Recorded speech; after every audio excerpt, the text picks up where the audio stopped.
We're live, are we? Are we? So the what I found with these things, very important. If we are live, people will potentially see us. So if you can see us, then that would be wonderful. If you can let us know that you can see us. We want to know. Give us a wave. Hello. It looks like we are coming live. Now the thing is, this is the first of this event. Number one. We hope of many to come. And my phone, I was just checking that we've gone live, and I didn't turn my volume down. Schoolboy error. So the idea of these events is, one, that I can spend more time with Amanda. I've conned her into spending more time with me. We can drink tea because that's important, right? Tea. Coffee is allowed. Yeah. Or depending on where you are in the world, you can have other beverages. It's fine. We allow that. We don't mind. We're tea agnostic. And if you want to watch it on Rewind, this is going out on LinkedIn. It's going out on Facebook. It's going out on YouTube. It's across the globe. Wow. Right? Yeah. And the reality is that we want to get out to as many people as possible. But also that you can watch it on Rewind. So if you're watching now and you have to go and do something else, no worry. The channel that you want to watch it in is capturing it, and therefore you can watch it at a later date. So just some quick intros of what we're going to be covering each week, right? So effectively, today we're going to look at why we're doing a weekly event, which we're doing now. We want to chat together. We want to bring in the community. We want you to ask questions and to get involved. We want to get the community together. We do. Because we realize so many people are in isolation. You may be in a little company, you may be in a bigger company, but in terms of what you do, you may feel alone. Good morning to coming in. Hello! It is so important to us to bring community together. It's the heart of what we want to do with neurodiversity, that people can feel like they can come, they can be guests, they can chat, they can share. I think often we do feel quite alone, when you're trying to do something, and if you're a campaigner of one sitting in your room at home, you can really make a difference. But we're here to really grow our community together. Absolutely. And if you're not a neurodiversity advocate, evangelist, worker, consultant, nurse, doctor, physician, whatever you're doing, right, you can still come along and be a part of the conversation. Because what we want to do is we want to challenge the status quo. And we want to be challenged, but in a really nice, meaningful way, right? So we can have these productive conversations. We can disagree. We can agree. That's all fine. This is part of moving the narrative, shifting it forwards. So we're going to... Really important, because language will change. We won't agree with everything, and up for open debate, but respectful debate, I think. So please come along, share your ideas. Brilliant. Michael Barton, Tony Horn, thank you for saying hello, and to anybody else who's out there at the moment. So we're going to look at, defining neurodiversity as we see it today. We'll get a lovely Amanda to do that one. And we're going to look at how it's shifting the conversation. We're going to cover that today. Exploring the benefits of neurodiversity and Neurodiversity Celebration Week, which comes next week. So part of launching now is to start to get things going. Also, we've got another big event with the UN coming. The Institute of Neurodiversity is doing. So there's lots of activity going on in the next few months. Fantastic. It really is. Honestly, we should next week celebrating neurodiversity. We want every week to be celebrating neurodiversity, actually. So what we want to do is to go, how do we extend the action that we really can make a big impact? So loads to talk about. We've only got a short space of time. That's the problem. Yeah, and we're also going to recognise each week. We're going to recognise some people in the community. We want to shout them out, right? We want to shout out people who they may not be here. They may be somewhere else in the world. But they're doing something. The amount of people Amanda and I speak to who are doing things in the deep. They're deep down, getting things done on the ground. They're not necessarily visible on social media. But they're still accessible, right? You can still get to them, you can support them, you can help them, and we can recognize them. So we want people to be sharing people we should be sharing on this platform, right? Tell us your stories. Tell us what's going on in your communities. It might be one group, one person working hard with families. It might be somebody going out into the workplace or in the workplace, in your workplace. Come and share your stories. So important. We can learn from each other. Definitely. And, you know, good morning, Gloria, Martin, Andrea, Catherine, Melanie. Boom! Gloria, you're right. We need to change the narrative. So thank you for coming along. Good to see you here. And don't worry, you've not missed much. We're just kind of, we're creating, we're warming up. We're creating the narrative of what this will look like on a weekly basis. And we want to do it weekly because we want consistency. We're going to invite a guest on each week. It might be a couple because we want to hear from the community, include the community. Put your hand up, you know, let us know, send us a message, recommend 5 people. minutes. 5 minutes of your time. Exactly. Brilliant. If that's all you've got, that's great. Thank you. And we can pre-record it. You know, you don't have to show up live and we can share that message. It's not a problem. This is about community. And then finally, we'll wrap up today. So we're talking about 30 minutes. That's what we're looking at so that we keep it short, sharp, cup of tea, have a watch the rest on rewind, speed it up. Although I challenge people to speed me up. I think that might be a bit of a problem. I was told yesterday I talk too fast. It was like, but you've asked me to do so much, to speak so much in 30 minutes. So what do you want me to do? You know, so it's like, exactly.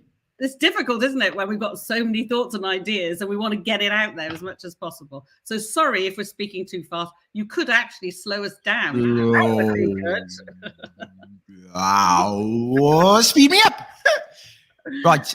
So let's get into it. Right. Please keep throwing your highs, your hellos. If you want to interrupt, I mean, clearly it's not going to directly interrupt us, but there's a delay because we're on so many different channels. You can put a message in there and we'll discuss the message. At some point, we'll get to it.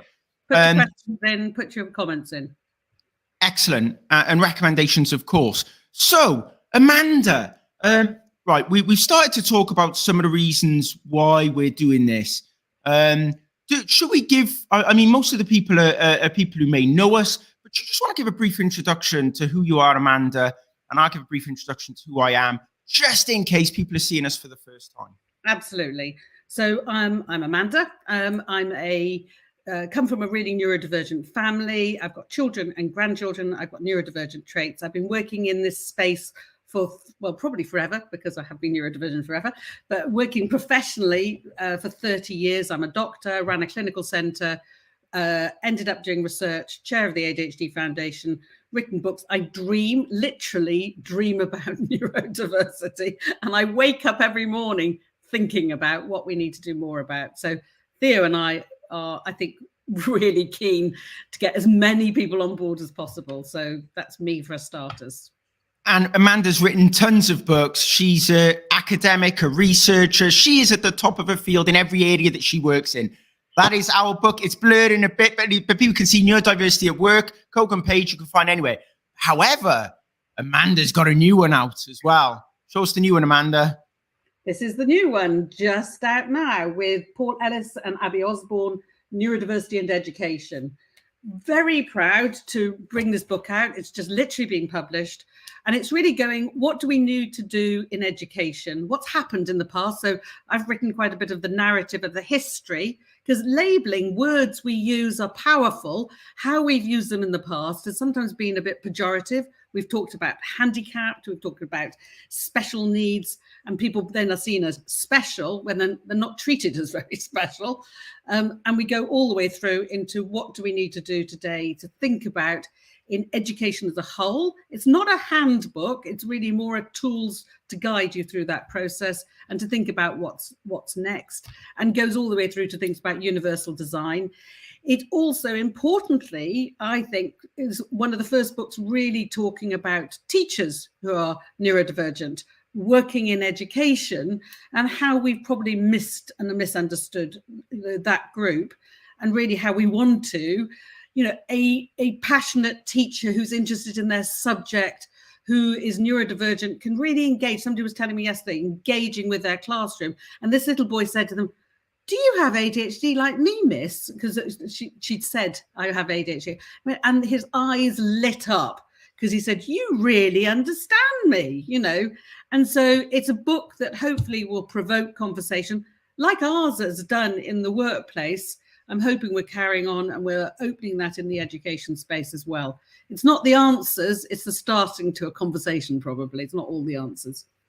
Absolutely. And actually, it's empowering as well, those people who want to have a voice. So I found that I didn't expect this, but actually neurodiversity at work, it's a lot of people in the different sectors and industries who are trying to champion neurodiversity, who've used that to support the work that they do. I was thinking more, we need to get managers to read this and leaders, and some will, but actually the real power is being in those people trying to make a difference in their different areas of work. So you don't consider that, right? And as the community grows, that's a bigger and bigger audience, week by week, month by month. Yeah. So you're right. It's giving people something that they can refer to that maybe they had no previous reference for. And you can take pieces of it, like our book, we've got bits in there, we've got stories from different people, which are really powerful. I would have liked probably more, but this is a starting point for where we are in the education book. But I think, that's why sharing our stories here today and each week is going to be really important to build the community, because sometimes it's really nerve-wracking to stand up and say, this is important. And sometimes having a book, you can go, well, look here, it says it here, right? Can be a really useful ticket to get you through the door to have some of those conversations.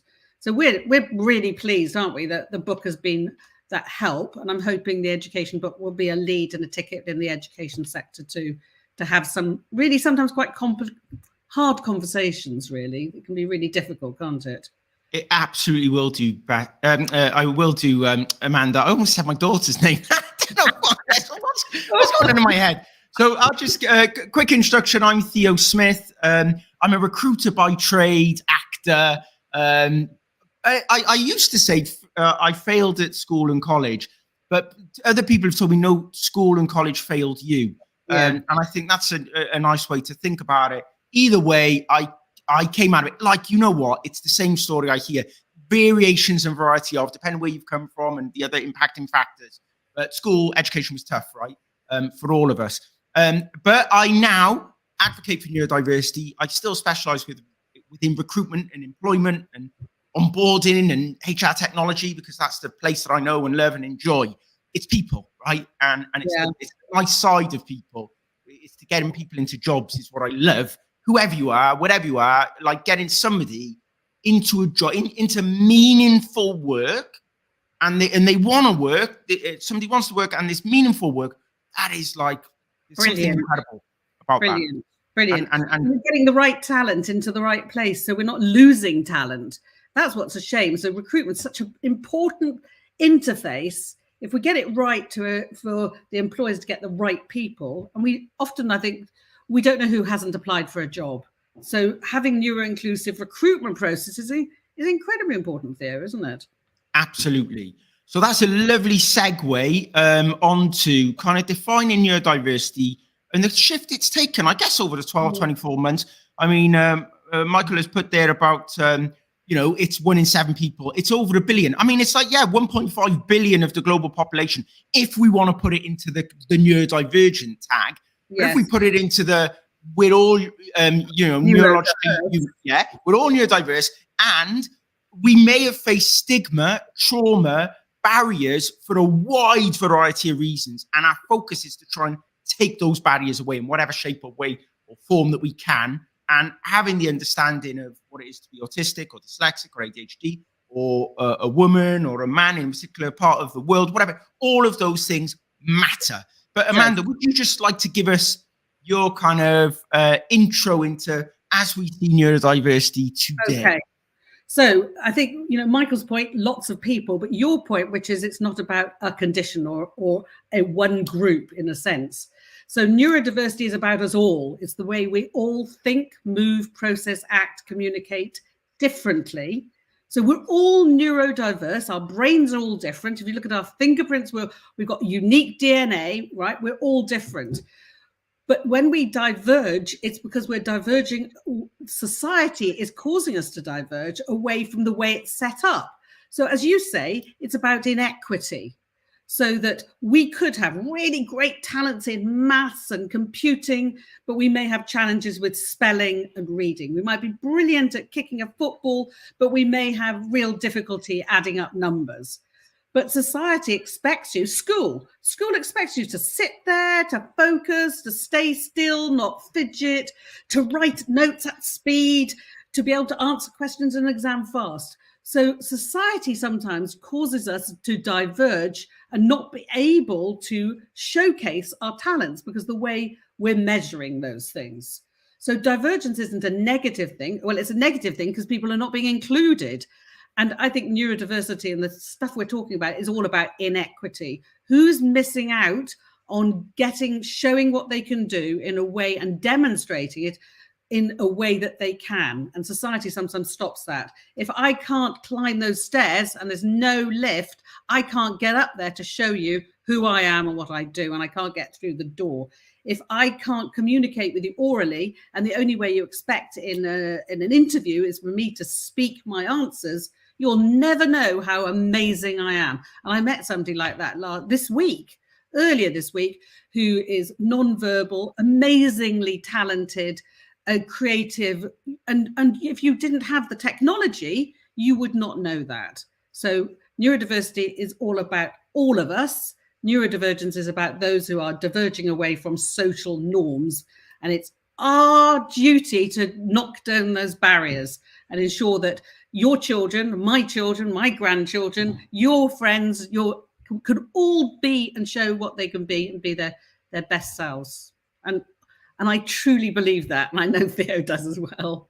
Amazing, thank you. I'm gonna get right in there and challenge not what you said, but put something that's challenging to have a discussion around, right? So, and I know you've written about this previously. So, I'm Theo, and let's say I'm you could say I'm neurodivergent, or I'm autistic, I'm dyslexic, I'm ADHD, I'm dyscalculia, who knows what, right? All the different thing, lots of boxes to tick for me, right?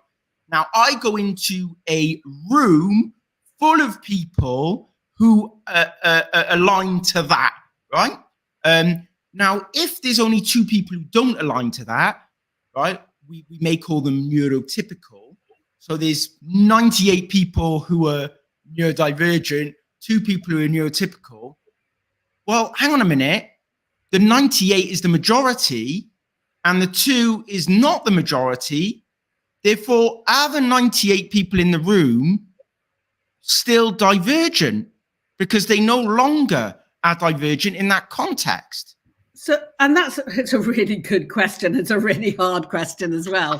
So it depends on the society we're in, whether we've got opportunities to thrive or not, right? And so in a way, I think we get hung up with, are you divergent or are you neurotypical, right? And actually it's about who are you and what can you do and what do we need to do to allow you to show your talents, your skills, and what are we doing to stop you? And Gloria said, I believe neurodiversity is a tree, not a Gaussian curve. Yeah, it's, this is a 4D. It's not even.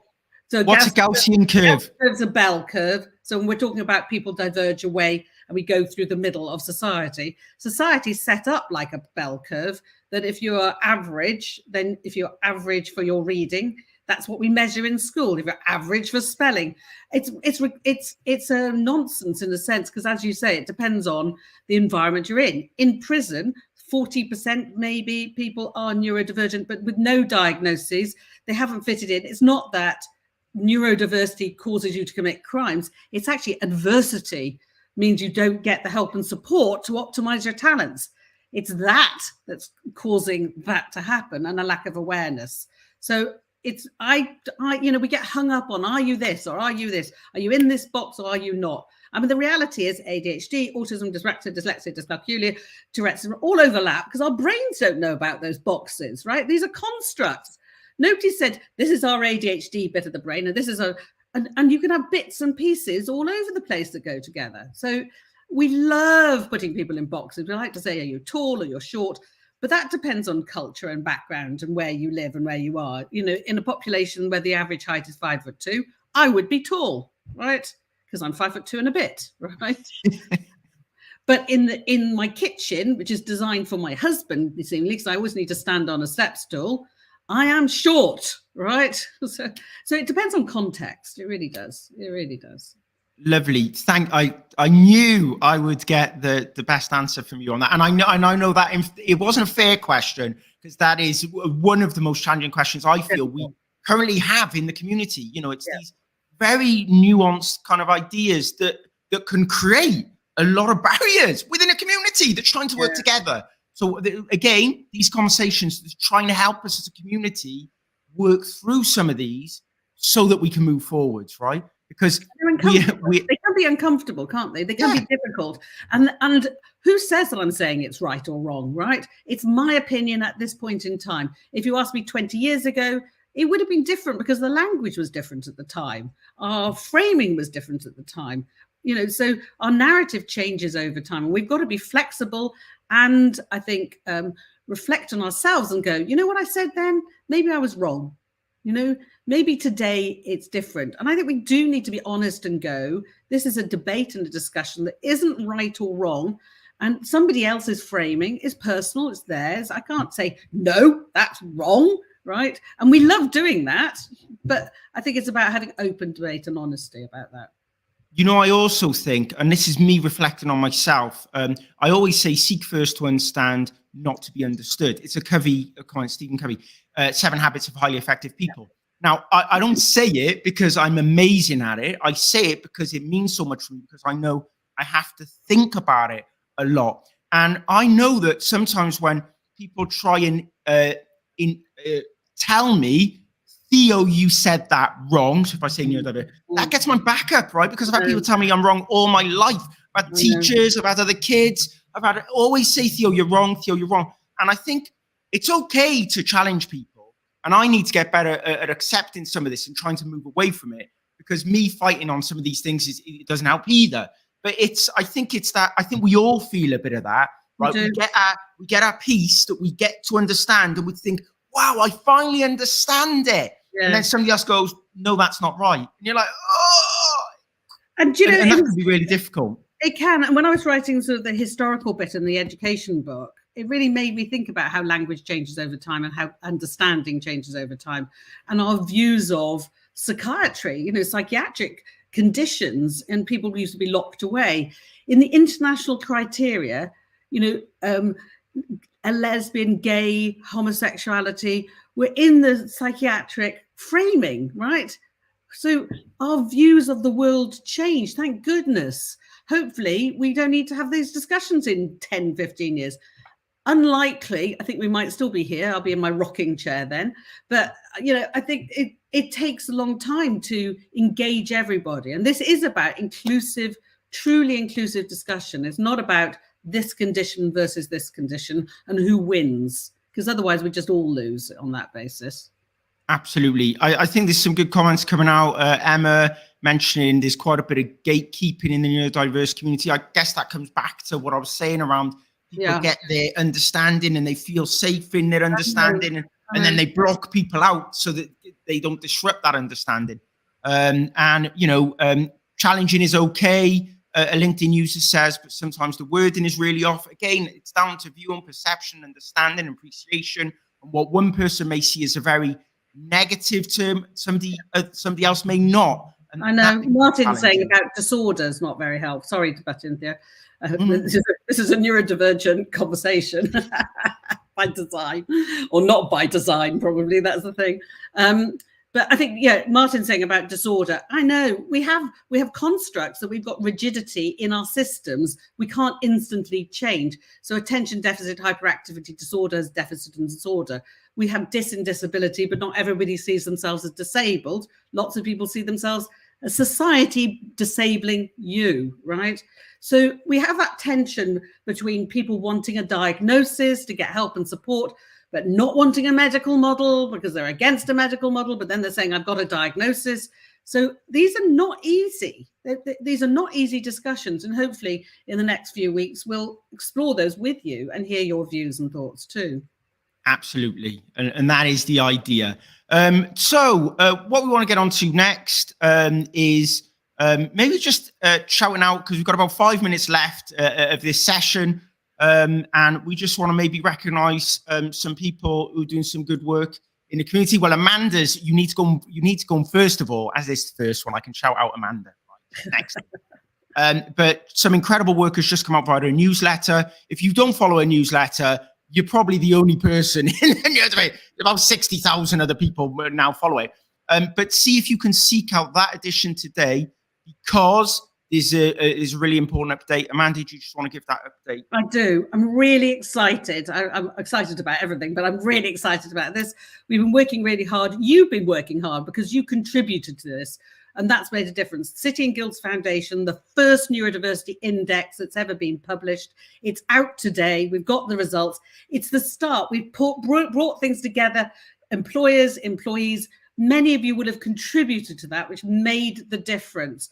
We're going to do it again next year, and we'll grow it even more. Loads of learning we've got over the next few months. We'll be exploring more of what we've found, but the index and the report are out today. Go to my newsletter or go to the City and Guilds and go to the site. I'm putting it out on LinkedIn. If you've seen it, it's out on Twitter with a link. It's all freely available. And I have to thank everybody who's participated. And that is what community is about. We only learn if we learn from each other. What I did was just compile that and put it in a report so we can share it. Please share it. Please discuss it. Please action it and go, where are you in your, and we had small organizations, we had medium, and we had huge organizations participating. We had different men, women, people across all different gender and sexuality as well contributing. And we had people from the States and other countries as well as the UK. It's a starting report, okay? It's not the end. We need to grow it, and we need to grow the index even more to understand more. So we get actual information rather than sort of headlines. So thank you, everybody, if you've contributed. Read it. And thank you, Stuart, there for saying it really does make an interesting read. Now need to get senior leadership to read it. Awesome. That is exactly the type of response we're looking for. And just to shout out everybody who is involved in Neurodiversity Celebration Week. Now, that's people giving up their own time, right? There's over 30,000 people have signed up, much more, and more will sign up as of Monday. And you should be sharing that, because next week, a whole week, the reason why this is important is because it gets out to people who otherwise would not be seeing it. So imagine parents, carers, people within education, teachers, leaders, organizations, this message gets out to more people. So it should be every week, but it's next week, and then we try and make it every week. So that is Neurodiversity Celebration Week. Go find it. Go on the website, go to the Neurodiversity, just put in Google on your search engine, Neurodiversity Celebration Week. You can sign up. There's panels, Theo's on panels, I'm on panels. We've got lots of people around. I can see people on the chat this morning that I know are on some panels as well. Come along, tell everybody. And really, if you can't go, read up about it. There's lots of resources there to give away free. Tell 5 people to tell 5 people to tell 5 people. We can all maximize the impact of Celebration Week. Brilliant. And Amanda there is saying we are doing an activity every day at our specialist school. That's incredible. That's brilliant. And there's great PowerPoint slides you can download if you are coming from a school for assemblies. There's lots of resources for you to freely use. So go out there and use them. And in April, a little while off, we'll talk about it again, but just shouting out again, Sylvan and Charlotte, who were part of the Institute of Neurodiversity, were helping with the event for the UN. Amanda's doing a talk on it. I'm doing some work on it as a moderator. A lot of effort has gone into that, because last year there was criticism because they only did a 1-hour session as part of this UN event, as part of the Autism Awareness Day, I believe it is, the UN focused. This is going to be cram-packed full of stuff. And because it's been led by the Institute of Neurodiversity, it is people who care, genuinely and sharing their own life experiences. So that's a little way off, but it's the first one, so I wanted to make some big shout outs today. But from here on, we'll take your recommendations. We want to shout out others who may not get seen or heard. That is the idea of the weekly shout outs, okay? But we need your help of being able to see some of these people and be able to share the wonderful work that they're doing. So thank you to everybody who has joined today. Thank you very much. We really appreciate you coming along. First time off. We may get slicker. I doubt it very much. But what we will do, if we're not slick, we'll be enthusiastic. We promise you.